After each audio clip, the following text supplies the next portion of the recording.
What's up, guys? Scott Tebow at the Small Town Roofer Podcast. Today we have Chris Scoville with Improvify Home Improvement Financing. How are you today, Chris? I'm good, bro. Scott, is this live or is this just our voices? Can people see us? No, I don't think anybody can see us. I hope not. So like they can see us if they watch the recording, but not live. Okay, no, I didn't mean live. I meant like we're doing actual like a podcast where people could see us. Because back in the day, it was just you could just listen to this stuff. You can still listen, but we just want to have the video format too, where you can tune in and actually watch it if you. I did one last year with a real nice guy. Can't remember his name. His name was Dave, and a little bit older gentleman, a little older than me actually, because I'm 53. And I was like, "Cool, hey, send me the video." And he's like, "What do you mean?" I was like, "Well, we just sat, and three of us just sat here in an awesome conversation. Was intellectual and fun, and we had some good laughs, and we went really deep. Like they asked me some really great questions about dealer fees, and they just asked me really cool stuff. And I was like ready to like launch this thing out and show people videos. And he's like, "No, man, this is a podcast." I was like, well, "No kidding. Where's the video?" I think I know the actual podcast. I'm not going to say I don't want to hurt the guy's feelings, but man, I was like, no. Dave has actually started doing them video, and maybe it has something to do with you saying that. So yeah, that's this was one of the best, like, because I love it when people ask me good questions and like fire at me. Let's like back me up against the wall, man. Sure. Well, I hope that's where we get today. They went into it. Well, in our list, the guys that I'm talking to, at the end of the day, you're the finance guy. We don't know about finance. We're lucky if we can get financing on something for ourselves, let alone sell it to somebody else, right? Yeah. So I'm going to ask you questions to really dumb this down so we can kind of absorb this and take it in and be able to go implement it in our business, not just go sign up with a finance company and send our customer a link and we don't really know what's going on, right? Because I mean, to be honest, that's what I do right now. I just send them a link, fill it out. I hope you get approved. If you don't, well, sorry, So I know Improvify is doing some things a little different than the standard financing companies are doing in the home improvement space. Am I right in saying that? Yeah, a couple things, and it's a great way to kick this off, and then we can introduce who the hell I am and stuff. But I like the intriguing question first, and then we can say, "Oh, hey, my name's Chris. This is who I am." So anyway, different. Yeah, you got to do things different nowadays. But what does Improvify do? I'm building an investor deck because I need to raise capital because this is a startup.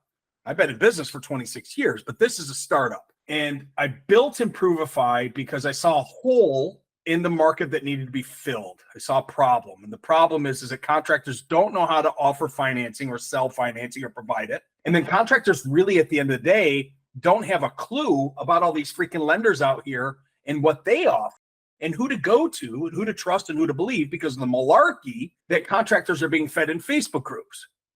Oh, I need a lender. Cool. How long is a freaking string?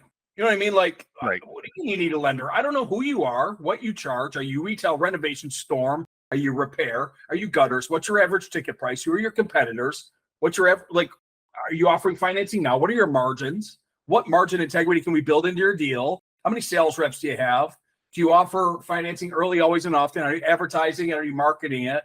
Like, there's a million things to consult on before I can say, go to this lender. They're awesome. Right. I mean, so that's why I built this thing. Number one, we connect contractors with the proper lender. Number two, we have a program, Improvify program, that we're launching now to help contractors go to market with lending. Two things. We line you up with a lender, and then we have a program that helps you launch it to the marketplace, train your team, and then actually getting you successful selling it. So that's why I created this damn thing, because working for just one lender, I sat there and saw all the people that I couldn't help. Like the guys that had under a 640 FICO. Like, how can I get that person approved? The only way to do it was to build my own freaking platform. Well, I hate to skip that. I have just followed you and a little bit of your career over the past few years, at least enough that I know who you are. So why don't we take a step back before we get into that nitty gritty part of it and tell us a little bit about, kind of where you've been and what's got you to this point to build this new platform. And then we'll dig in. All right, cool, Scott. So yeah, I think it's important that you gain not everybody knows me. People might bump into me on social media or whatever. But I've been in the trades for a long time. 1987, I built my first custom home with my dad in Batavia, New York, between Buffalo and Rochester with Roscoe Construction. 1991, I was doing tie beams in Florida, building PUDs in St. Lucie West, where all the golf and all the baseball spring training is. And then in 1993, I got into financing, doing wholesale construction to permanent lending. So 1993, and it's 2024. I've been doing this a long time. I love this industry. There's been times that I've made great money. There's been times like right now where I've just started a new venture and I'm making nothing. Like, I work for free. And people are like, oh, it's cool. Good, lives a good life. It's a house on the end of the coast. Bro, I'm stealing from Peter to pay Paul right now because, I'm launching this business ground up. I'm not a massive lender. I don't have Wall Street money. Nobody's investing. I haven't gone out to the marketplace to raise yet. I am now. I'm building this thing from the ground up, and it takes a long time to make money in the finance industry. People are like, oh, dude, finance, they make so much money. No, that ain't true. So anyway, that's me. I'm a real dude.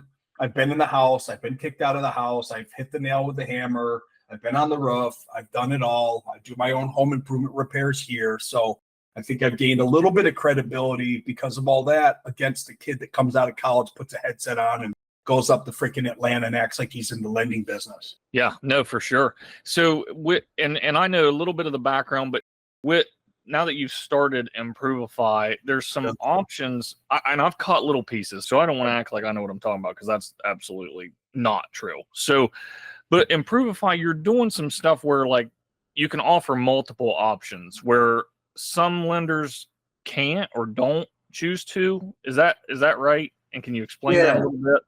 Sure. So back to our step one, we help contractors line up with the proper lender, right? So let's say currently I have 4 lending institutions that I'm partnered with, and I've got 3 more coming on in May. One of them is banana. Like, dude, it's bananas. And I've been in this space for a long time. It's super hard for me to get excited about financing. And we had our partnership meeting last week, when they're drawing up all the legal docs right now. They're going to go to like 150,000. They've got like 7 no dealer fee programs. They've got progress pay delivered to contractors in chunks and in quarters. Like, the program, I just sat there with my mouth drawn going, are you seriously bringing this to the marketplace? Like, sign me up and I'm going to crush it with them. So to that point, okay, multiple lenders, and one of the lenders on there, our partner, has a multi-lending platform where a majority of the contractors over the last 90 days have been coming to me for, because it's pretty unique. So in the past, you'd go to a lender, and I'm not going to name anybody specifically. You just go to a lender, right? A lender. And you've got their programs and their products and their features and their benefits to sell. The limitation there is you only have their programs, their products, and their features to sell. So a contractor only has their stuff. Well, what happens if they're a super prime lender and they counteroffer everything that's under an 800 FICO? You're just stuck with that. And then you got declines, and they only do a hard credit pull, right? Like, you're stuck with their stuff. So the goal of a multi-lending platform, and the technology is kicking off right now, it's going to get really better in the next 5 years, is that you take one soft credit pull application and it waterfalls down to, 640, 600, like whatever the FICO is. And there's multiple lenders on there to render the approval. Is it the sexiest thing in the world right now? No. Does it work? Yes, absolutely. Will it be even better as more lenders API into it? 100%. So that's really the beauty of Improve-ify, is us lining the contractors up with specific lenders or a lender that can help fill that hole of what they're missing now in their business. So when you're talking, and I just want to kind of get to the bare bones because I'm an idiot with this stuff. So when you're saying a super prime, so that means you're talking about a customer with a really excellent credit score. Yeah, no, that's good. Let's define it, because you got a great audience. Let's define. So super prime is going to be your 800 to your 850 FICO. Never missed a payment, borrowed a ton of money, always pay their bills. Their number is 800 up to 850. They are just diamond in the rough. Yep. Now let's take it a step down. Let's see. So that was super prime. Let's go to prime. Let's call prime 799 to 750, just for shits and giggles. And let's call near prime 700 to 750. And let's call subprime anything under 700 nowadays. Now, and then let's go down to like a 640. So that's going to be your subprime. Now, super subprime will be your 550 to the 640, 660 range. So you've got super subprime to super prime, and then a bunch of stuff in between. And folks that are listening to this, I hate to say folks, because the guy that in office says folks. Let's not say folks. Guys and gals listening to this, you're never really going to know what your customer's credit score is, so don't bother asking them. And back in the day when I worked for a lender that only did a hard credit pull, I had a real cool way of asking it. It was like, hey, on a scale of 1 to 10, and 10 being the best, how would you rate your credit? Right? Who cares? If they're serious and they want to buy the thing from you and you want to offer them an affordable payment solution, take the freaking application. Here's the beautiful thing. Hopefully you're hooked up with one of my lenders that does a soft credit pull, because there ain't no impact on them anyway. Right. So they've got nothing to lose. Hey, Mr. Smith, how are you going to be paying for this? Are you going to be using our money, or would you like to use yours? What do you mean? Well, I've got this fancy doohickey thing here. This is a cell phone with a mobile app on it that goes to the portal. And in 30 seconds with a soft credit pull, that means that we're not going to pull a hard credit on to get you pre-approved. We'll find out how much money we can get for you and what it looks like on a monthly payment. Or if you'd prefer 6 months, same as cash, we have those too. Are you ready to apply? Like, no, here, take my cash. Where Okay. where a lot of these, I want to make sure I understand this, because where a lot of these finance companies are basically, they're only lending to a category, whether it's super prime, near prime, subprime. They're only lending to a certain category. Is that correct? They all want super prime.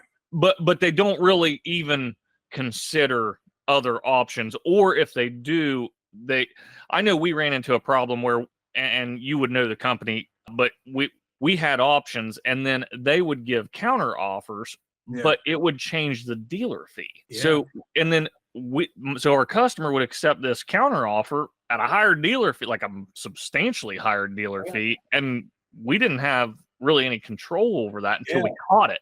Let's tear into that. Yeah, that's a nightmare, because it happened like 3 times before we caught it, and then we're like, holy shit. Yeah, let's tear We that broke up. even on these 3 jobs. Let's rip the freaking Band-Aid right off that wound. Okay, so you have lenders, and then there's a bunch of different. I'm really glad I built the program, because there's a lot of stuff going here. So, all right, you've got risk-based pricing, which is what you're talking about right there. Risk-based pricing. We'll touch on that in a sec. And then you have set pricing. So set pricing is, Scott, when you come to me and say, hey, Scoville, we're a roofer and we're retail, our average ticket is $15,000. What program should we sell? And now you take a look at your business and your margins is what we do in the program. We tear shit apart. We go, okay, cool. Here's the 3 programs. Here's this 15-year, here's a 10-year, and here's your promo. Now I want you, Scott, to go back into your pricing and build 6.5% across the board. And then there's this thing called matrix flow and margin integrity that we train on too. I know I'm pitching a lot, but I don't give a shit. I'm pitching. We build this program, and you've got these 3 programs, and now you go out there and you freaking fix your margins. Like maybe you build 5% in. So instead of a $10,000 roof, it's 10.5, and your guys go out and start selling. And they don't care how the customer's going to pay, because your margins are protected for your profitability. Your margins are protected on the dealer fee. Okay, fair enough? Sure. So now you got this risk-based pricing lender. So they get declined on the prime lending, the multi-lending platform, and then they go over into the risk-based model. Risk-based is exactly what you just said. You don't know what the dealer fee is going to be, and you know what the rate's going to be. So that dealer fee, if you built 5% into your pricing, what if the dealer fee is 15? Do you take a 10% whack? Right. And What do you can't do? really afford That's the problem. That's the problem with risk-based pricing. But here's where the big but. Is it worth losing the 10% on your profit margin to gain the job? I don't know. That's your choice. Or do you have the guts to take the 10-5 contract, rip it up, put it in the garbage, tell the consumer, hey, we had to take this to a second look lender, credit-based, risk-based pricing. We don't know what the pricing is going to look like, and we don't know what the cost of the funding is going to cost us on your financing. It's called the dealer fee, a merchant fee. We build this into your price. Your job is now 11.5. So it went up $1,000. Oh, I'm not going to pay 11.5. I want the 10.5. Sorry, Mr. Smith, we could not get you approved with the prime lenders out there. The job's 11.5. Do you want it or not? Yeah, we'll take it. So here's what you can't do, ladies and gentlemen, that feel like they want to report me to the FTC or whomever you think that you can I was going report. to ask about that. And you can bite me because I don't work for a lender. I'm a consultant. You can bite me big if you think that you're going to take me to court. Have a good time because I'll laugh at the judge and you. And the judge will agree with me, by the way, because I grew up with attorneys. You're presenting the price of a contract. If that person's ugly, you can change the price of the contract $1,000 and charge them an ugly fee. Now, I'm being a little mean right now. Sorry, Mom. Sure. I'm not joking. You can't do this per the lender's agreements, probably. I'm not an attorney. Go look at them. You can't have a line item in the contract stating dealer fees, merchant fees, and what it costs for those loans. Isn't that a shame? But you can have one price, cash equals credit. So if the job's 11.5 cash, the job's 11.5 credit. If the job's 10.5 cash, then the job's 10.5 credit. However, here's a cool curveball, Scott. If they want to offer a cash discount, guess what? They can. And that's what we do. Yeah, if you want to eat a dealer fee, you can. Guess what? 98% of the contractors out there are eating 3% on credit card swipe fees already, which blows my freaking mind. It's because insane. Contractors are like, dude, they're like this. I'm not going to offer financing fee. All of our customers pay cash. Sure they do. Do you take credit cards? We sure do. Great. What do you charge for credit card swipe fees? We don't. So you're telling me, you hate dealer fees and finance fees. So you're giving away 3% every swipe fee on a credit card? Yep. So you're stealing from yourself. Well, you're paying a dealer fee. Right. I mean, so a lot of those options that you can get. Yeah. 3% can get you some decent loan options. You just nailed it, bro. What are you talking about? We got 9 programs that are under 3% dealer fee. 9.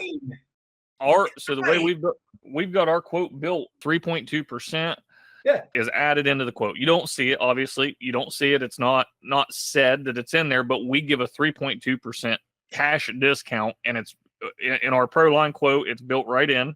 Yeah. We don't have to. The sales reps don't even have to do anything. It's literally automatic.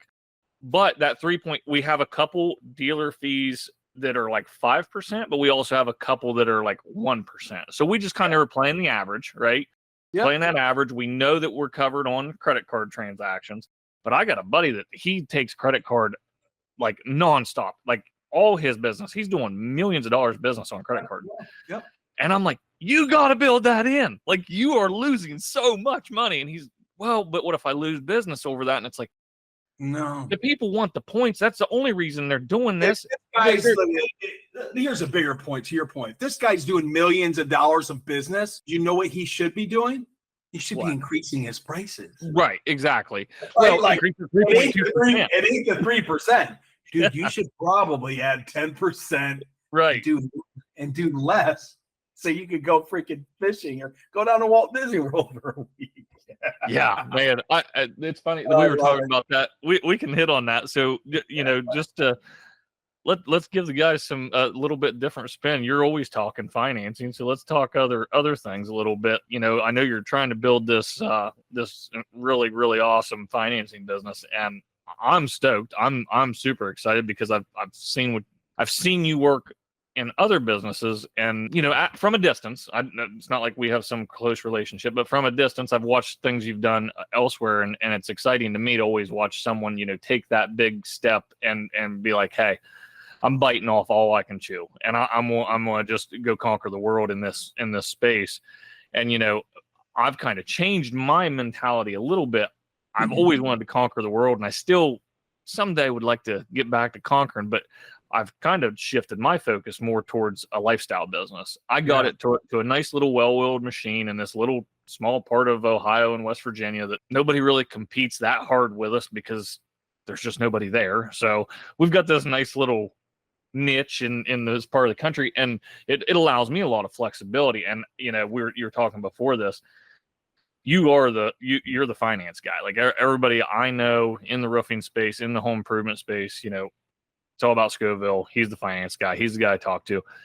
But I'm excited because I think you're going to train some kick-ass finance guys, and there's going to be 10 of you running around, and all of us guys that are trying to run a really, really legitimate contracting business will have some great finance options and support, because that's where I've found the biggest lack in finance is the support, because we just don't really understand what we're doing that well in it. It's a little bit complicated. So I'm super excited for that whole, I hate to go on a whole rant, but I'm just pumped. I'm excited for you. I'm excited to watch, because I mean, to me, this is the game of business. You can call it what you want, but there's a scoreboard and it's your bank account, and that's what's fun to see how good you can do and how much success you can build with yourself. But anyway, so let's move on or back into the finance a little bit. I mean, what was the biggest drive to kind of get you from working for a finance company, working for some institution? I think you've worked for a handful of them, to taking this step to just completely going out and going crush it on your own? Few things. We'll tear it back to last year. I was given a pseudo ultimatum from this institution that I worked with. I was a senior vice president and managed companies like Owens Corning and Beacon, and built the Home Depot program. I was kind of supporting a national training level there. And in the part-time with a project developer out in California, we built a software company. And the institution said to me, hey, Chris, you're too close to the fire. You can't be a senior vice president here and do this and have the software company that does that. You got to make a decision. And dude, Scott, it was a very, very large paying, great career, almost like the retirement job. Just ride this out for 10 more years and retire and go fishing. And I asked at 50, I'm 53, so it would have been at 52. I asked myself and I said, what happens if I don't try? And if I don't go all in on this software thing that I built, right? So I made the decision and I left. The comfort of the stock options, the bonuses, the quarterly payouts, the flying private on a global 5,000 up to New Orleans for a party, and then fly back that night with the president, CEO. Like, I had the seat at the table, man. And I learned a lot from that person that got me to that level. And I left the job. I resigned, and they were all shocked. They're like, you're seriously leaving this job to go do this? And I was like, yeah, I gotta see if I can make this work. Let's fast forward 6 months from when I left. The business was growing, and it was all software thing that I built wasn't really a revenue generating thing. What was generating revenue was Chris Scoville connecting with contractors and getting them hooked up with finance companies. So I really literally left a job that I was getting paid massive amounts of money for and training people to go and do that same damn thing by myself. And I lost a lot of money. Lost a lot, dude. I lost a lot of money. There's a bigger story to this. The software company is now shut down and closed and is buried out back, about a $275,000 loss, which was shocking for my wife to hear, by the way. So a lot of lessons. This year has been it's just like been one big fat life lesson of me stepping out, putting it all out there, going for it, going all in, failing forward super fast, learning from it, and then relaunching with nothing. And it's okay. It's stressful. I've never been in this position before, but I do know one thing. I am an expert at what I do. And I know that people know me, like me, and trust me, and will always remember what I do. And just with being an expert at something, you'll figure something out. I'll make this work. And it's already working. I think we've enrolled 475 contractors in Improvifi's programs in the last 90 days. Wow. It takes 2 years to do that over at an institution, at a bank. And I've done that myself in 90 days. So I know that it works because I've proven that it works. It's revenue generating. It's not revenue generating to pay, my mortgage and stuff, but it is revenue generating. Then adding the program on and building the program, I know adding that piece in there will be able to help a lot more people learn how to self-financing and the marketing and the strategies and all the things that go into really launching a program that works. Because anybody can get enrolled with a lender, but not every contracting company out there knows how to go to market with lending. Yeah. Right. So I think that's the biggest problem. That's the thing, right? Is really helping these guys. And I think, Scott, it hit me today when I was out on my walk with Alex Hormozy in my ear. It hit me today because I'm also building the investment deck. It hit me here. It said, who's your perfect client? And I think, and I'm not quite sure, but I think that my perfect client is doing $1 million a year to $3 million, and they want to get to $5 million. I think that might be my person, because I know that if they're between 1 and 3, and if I add financing to their platform, and I don't care if they've got 3 salespeople or 17, if they listen to me and let me just tell them the stupid, silly things to say, then I can get them to 3 to 5 with good margins and profitability, not just the number of how many units we're doing, but profitable margins.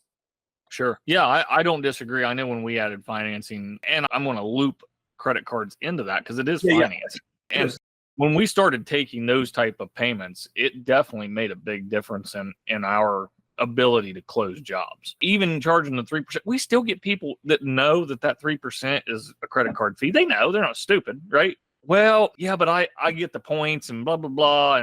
And not only that, I get to write it off and this. And but yeah, it's like, okay, I don't care. Like, that sounds great, So, and then but on the finance piece, I mean, how many people I know in my community, our average household income, and it's been a little while since I've looked, but I think it's around like 50 grand, 45 grand a year, something like that in my area. Wait, hold on a sec. Low. Hold on a sec. Where is this, Ohio? Yeah, Southeast Ohio. Hold on. Hey, honey, we're moving to Southeast Ohio. Cost of living's pretty reasonable, but roofing still costs the same. Can you buy a house under 100 grand there? Well, see, that's just it. It's the wildest thing you ever seen. Houses are still so funny story. My wife wants to move to Texas, and the house you can buy in Texas, you can buy 3 times the house, like outside of Houston, like beautiful neighborhoods, right? You can buy 3 times the house for the same money in Houston as you can in the Mid-Ohio Valley where I live. And the household income is just not even close. Like, I don't understand it. Like, but anyway, the problem is there's not a lot of people in our area that just have, our average ticket's 15 grand. You nailed it on the head. That's, there's not that many people that have 15 grand in there. People that have food. I just wrote an article the other day. Actually, no, it's in my investment deck. It's in my deck. Most people don't have 5 grand right now. Like, if a repair happens, they're screwed. Well, and everybody that I mean, literally, I might know 5 people, my generation, like my age. I might know 5 people right offhand, that don't live paycheck to paycheck. Everybody lives paycheck to paycheck. Now, don't get me wrong. I've got some friends that live paycheck that live high on the hog.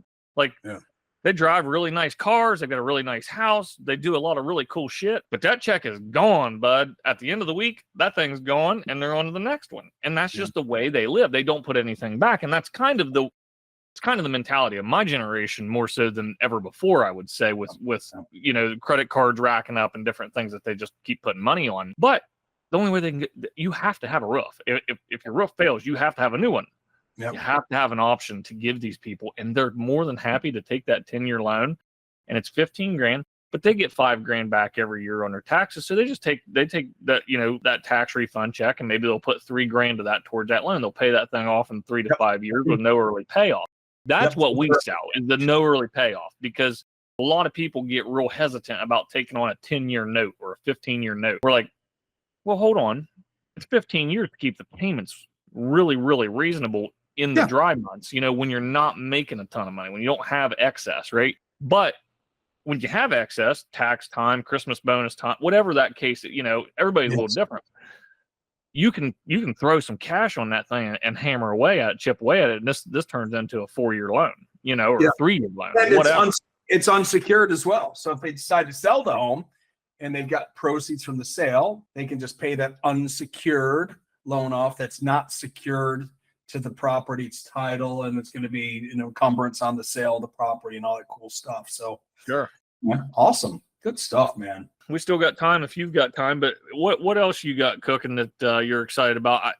Anything big going on in the world? My wife saw me taking on water because we grew so fast and Impruvify that she left her nursing career, and she is now the COO, Chief Operating Officer in charge of Chris Scoville over here at Impruvify. So it's been really cool watching her, crack the whip, and she sees me sometimes struggling. Maybe I'm down. You don't see me being down on social media, right? But man, I'll tell you what, the camera's off sometimes, folks, and you're just seeing the real. Like, you're just seeing the real. And that's why they call them reels, by the way. Ain't nothing real about that bullshit. Like, I got to get myself up to get y'all pumped to learn this stuff. And you see my videos, and you see my blog posts and shit. Like, there's times that I hang up this phone and she looks at me. She's like, "Not today, huh?" And I'll be like, "Not today." She's like, "It's all right. You don't have to be on all the time." So, like, having her next to me, and watching her have conversations with contractors now and learn the industry, it's a real God blessing that I've got her next to me to keep me from losing my mind, because I was doing this for like 90 days without her, man, and it just grew so fast. And she just saw me taking on water. She's like, "I'm going to come help you."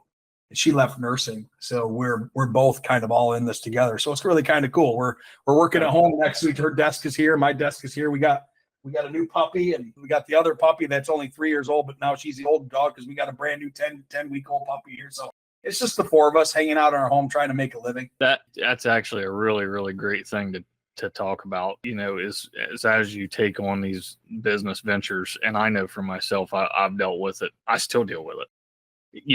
I was talking to somebody about it, and they called it entrepreneur anxiety. And they couldn't be more right. And I've been struggling with some of that myself here as of recent. And, the stress and the weight, we know that this year is going to be a struggle this year. I think that's been really heavy on my heart and heavy on my mind.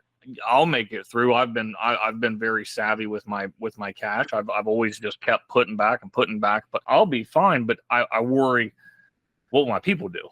Like, I got to make sure that they stay whole too. And I got to make sure that they're taken care of, and that their kids are taken care of, and and that stuff weighs on you. And it's not just that, but then it's the satisfying your customers. Like you're this new startup, my God, the undertaking of especially the personality that you've had out in front of so many people for so long. I guarantee you, when you open the doors, the floodgates just rushed in. I mean, because everybody knew you already. Yeah, dude, let me touch on that real quick. There's a problem with that, though, because I can only control what I can control. Yep. Right. So I'm not the lender. I have lenders that have partnered up with me because they know where I'm going to help them and take them. And I partnered with all of them for very specific reasons. However, at the end of the day, if my partner isn't pulling their weight, getting a good enrollment done in a timely fashion, getting their portal set up, being nice to my contractors, being nice to their customers, it can really reflect poorly upon me as the person that referred them perhaps to that particular lender to enroll them. So I have to be very, very careful, and also very just upfront about the fact that I can only control what Chris Scoville can control. I'll do my best to align you with the proper contractor. However, the line is drawn there, man. If I can't get you enrolled in a timely fashion, I can't give you the best customer service, please don't hold it against me. I only have your best interests in mind to help you fund more jobs, help more homeowners at the point of sale, help your sales reps sell more jobs. I ain't perfect. For a long time, I was so busy, couldn't follow up with anybody, man. Yeah. Now I'm doing better. We got John, he's in the Philippines. He helps me with email follow-ups, and my wife is following up on content. But man, I'm only as good as my lenders can deliver on sometimes, and I just pray that they don't hold it against me, because I'm only in control of what I can control. Now, my program is a different story.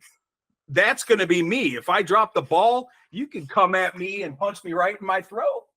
That's on me. But when it comes to lenders partnering with me, I can only do what they allow me to do, and the buck is drawn there on a lot of the stuff. So it's a tough balance. And I'm not saying you have done this or do this at all, but it's a lesson for your customers, your 1 to 3 million, that core customer group of yours, because I was there for a significant amount of time. And I would say a huge mistake that group of contractors makes is biting off more than they can chew. I would say the biggest growth business wise I ever had was learning to say no. As soon as I learned to say no, my business to the moon. Because I said, here's what we do. This is all we do. This is all we offer. This is how we do it. You want it done that way? I'm sorry, I'm not your guy. And as soon as I started doing that, but it cut out a lot of the people that I shouldn't have been working with in the first place. And it also opened me up to be, I have availability to where the customers that I want, I can actually take care of. I don't need to take care of everybody, and I can't. I physically can't. It's called energy points. I learned that from this investor I was having a meeting with. He's like, I'd love to invest in Improve-ify, Chris. He goes, but I only have so many energy points to share. I was like, what do you mean? He goes, well, I've got energy points that I give my family, energy points that I give myself, energy points that I give my business. And I was like, oh my God, energy points. Like I never thought about a point system of how much energy do I have, man? How much energy can I give? And I was like, oh, I walked away. I didn't get the deal, by the way, but I learned a lot, right? I learned about energy points. Yeah. So to that point, do you know how much it costs for somebody to hire me for a year? No clue. $5,000. So to some, that can be an astronomical, unbelievable bullshit amount of money.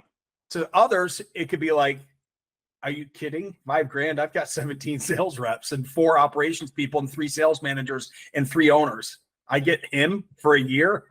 And they laugh because they divide 18 by 5. They're like, they could just reach out to you directly each day through your private community to you. And like, yeah, they could call me after he failed at a sit and ask me what the objection was. Like, yeah, they're like, it's really nothing. So it's perception, right? If it's $5,000 to hire me for a year to train you and do all the things that we do in the program, there's a huge list of shit that I've got, by the way. I'll send the link to you. But if I can't sell 2 jobs for you with what I'm teaching you to pay for it, and maybe it's 1 job. I don't know what your profit margins are. Maybe it's 1 job. Maybe it's 2 jobs. But come on, man. If I can sell 2 jobs for you from what I've taught you in an entire year and it pays for itself, that means that the rest of your jobs are gravy. So I had to come up with a number. I wanted it to be high enough that got rid of a lot of people that just probably aren't my people. But I also wanted it to be value driven enough for people to go, cool, let's go. Deliver the value and let's make this work. So that's where I came up with the number. Yeah.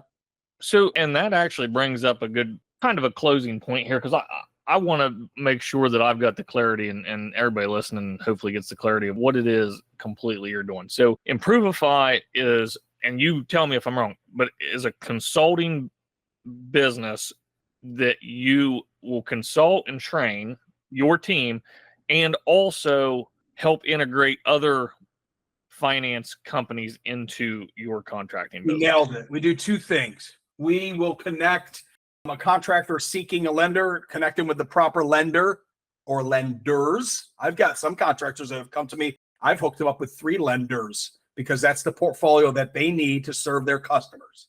So we get them enrolled. So that's step 1. Step 2, if they would like to hire me as their consultant, as their guide for a year to help them go to market with lending, we do that. So that's the 2 things.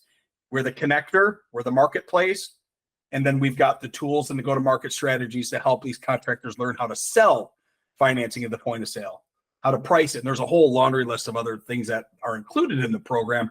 But also, in addition to that, members that are in there, they've got unsecured lending, secured lending solutions, because I built a secured lending solution nationally. So when an unsecured loan doesn't work, they've got direct to consumer, for that's when somebody's like got a 400 FICO, right? Yeah. And they're going to get, dude, trust me, they're going to get like a 36% interest rate. But you know what? I'll tell you a quick story on this.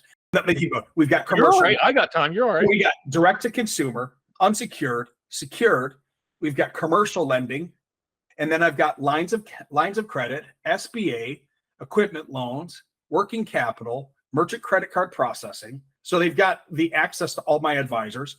And then we brought a professional marketing team to do complete audits on your business, to make sure that your pages are good, your ads are good, your SEO is good, your website's good, your finance page is working, the full complete audits.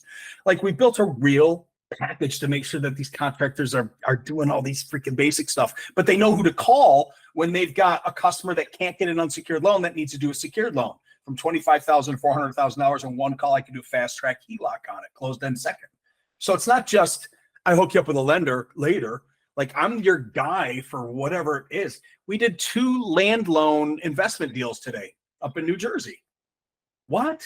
So the guy called me in a big outfit. I can't say who they are. They're publicly traded through a PE firm. And the main guy, he's the main CEO of the company, says, hey, I've got 2 land lot investment deals. Can you help me out? He was connected in 30 seconds with my team up in New Jersey, and they're doing the deal right now. Wow. Like, that's how fast they pull this shit together. Commercial loans. I'm doing commercial loans because I've got a guy that's underwriting those now. So it's more than just, getting you hooked up with a lender and washing the hands and seeing you later type of a dealio. Well, like I said before, I'm super excited. This is exactly what I mean. This is what we need as roofers, especially because we're so late to the party every time. You know, whether it's marketing or branding. Yeah, you are. I've been pitching this so from late to the party. I've been screaming this from the platform for like 6 or 7 years, and oh my god. It's so now they're bad. finally lining up, going, dude, I need to add financing my business. I'm like, oh, here's the best guy. Hey, I got a customer right now that needs to apply for a loan. Yeah. What do you want? Well, I need to get enrolled.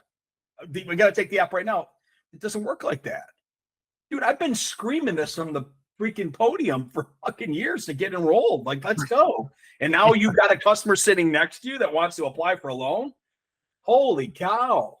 Yeah, and I guarantee you that happened more than you like to talk about. Really, and I treat it like the world's on fire. I go to battle for them. That's awesome. Good for you. Oh, yeah, no, I like I said, I think it's exactly what we need. I think you're going to bring something to the space here that's really going to matter and really going to change things. So I'm pumped. I'm excited. I'm excited that you took the leap. I mean, I hope that we can connect a year from now and hear, this big step, this big stride that you've taken. And I hope to do this, and it's not me and you, but I hope that there's a team behind me, and I've helped a whole bunch of people learn what's up in here, and I can bring a team in here. I mean, the success for me is cool. As long as I'm healthy, my wife still loves me, my dogs love me. I want to bring a team in and build a bunch of real successful people to rise up. I want them to be up above me, and I want to just hold them all up there. And that's really the goal. Is I want to bring a team on here and help support them. So I can't think of a better guy for recruiting good people. So I think they'll come. I hope so, brother. I hope so. We're gonna work real hard at it, man. Cool, man. Well, hey, do you want to throw where guys can find you to get your services, get a meeting link set up? It's I don't know if you can see this. It's Improvify. Well, it's on my shirt. It's on the thing. Improvify.com, right? That's one way. There's a little form on there. The other way is go to Christopher Scoville on Facebook. But I think I'm at that 5,000 limit, so somebody would have to send a DM to me. Yep. Or follow me on YouTube. I got a YouTube channel with a bunch of freaking free training, 268 free training sessions, a whole bunch of stuff out there. There you go, guys, and take advantage of the free stuff. But absolutely, we'll throw the website in the show notes. That way, somebody wants that, they can have them come on over. The water's fine. Let me pitch. It doesn't cost anything. Number one, to talk. Number two, I have daily calls at 11 o'clock. So if you want to talk and jump in, I do one call a day now. Now I don't do 30 of them a day like I did for a while. I lost all my hair doing that. Costs nothing to talk to me. Number two, it doesn't cost anything to enroll for lending. Number three, if you want to hire me, that's going to cost you money. So it's free to talk to me. It costs you nothing to enroll in lending. And if you want to hire me for a year, you can hire me for a year and I'll charge you money. Fair? More than fair.